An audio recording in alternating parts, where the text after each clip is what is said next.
धार्मिक इतिहास में अनेक भक्तों की कहानियां मिलती हैं जिन्होंने ईश्वर के प्रति अटूट विश्वास और प्रेम दिखाया।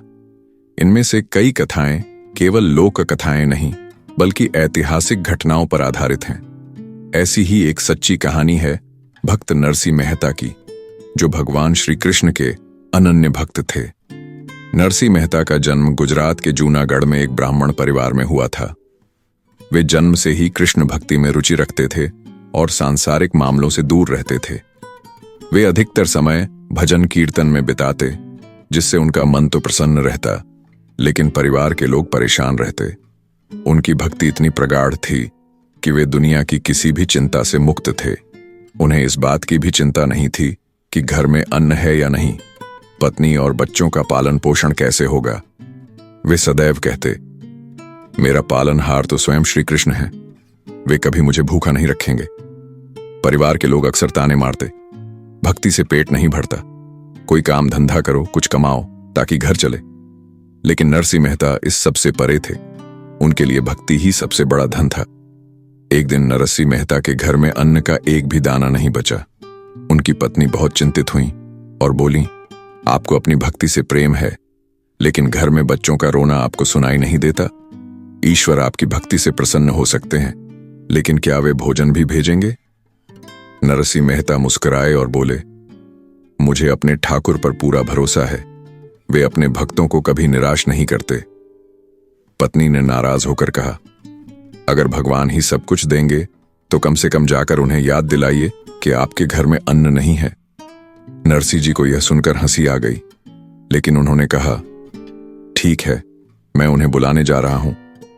उसी समय गांव के एक बड़े व्यापारी के घर विवाह समारोह हो रहा था। व्यापारी ने नरसी मेहता को बुलाया और उनसे कहा, हमारे यहां भजन कीर्तन का आयोजन है, कृपया आप भी पधारें और अपने मधुर भजन गाएं। नरसी जी को यह सुनकर प्रसन्नता हुई। वे विवाह स्थल पर गए और वहां उन्होंने अपने भजन गाने शुरू किए।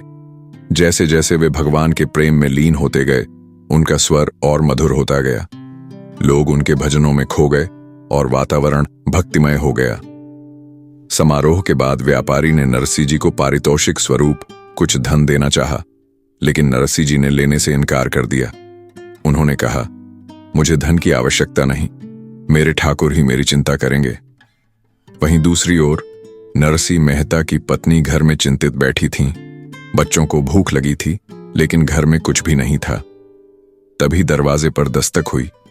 जब उन्होंने दरवाजा खोला तो देखा कि एक सुंदर किशोर बालक खड़ा था।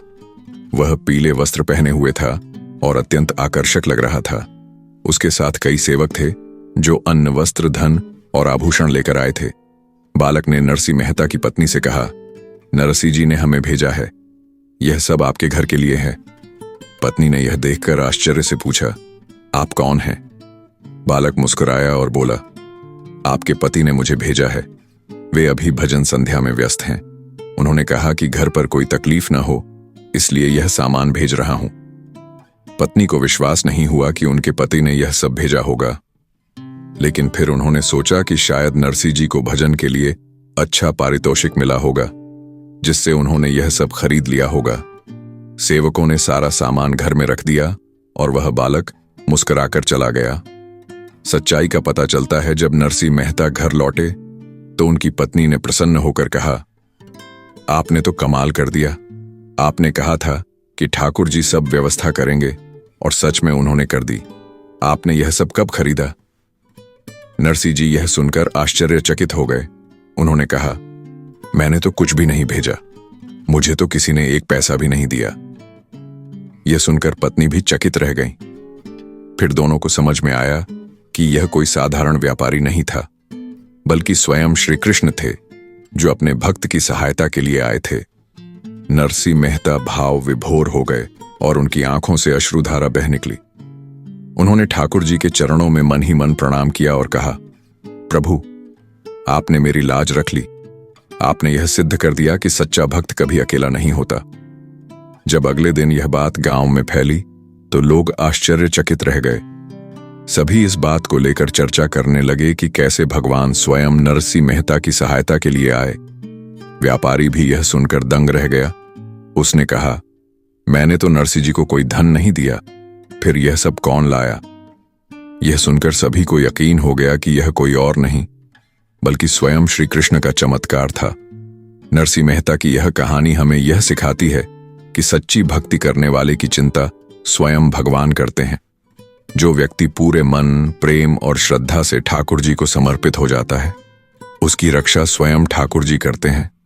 यह कथा इस बात का प्रमाण है कि ईश्वर अपने भक्तों को कभी भी कष्ट में नहीं छोड़ते। हमें बस अपनी आस्था और विश्वास को बनाए रखना चाहिए।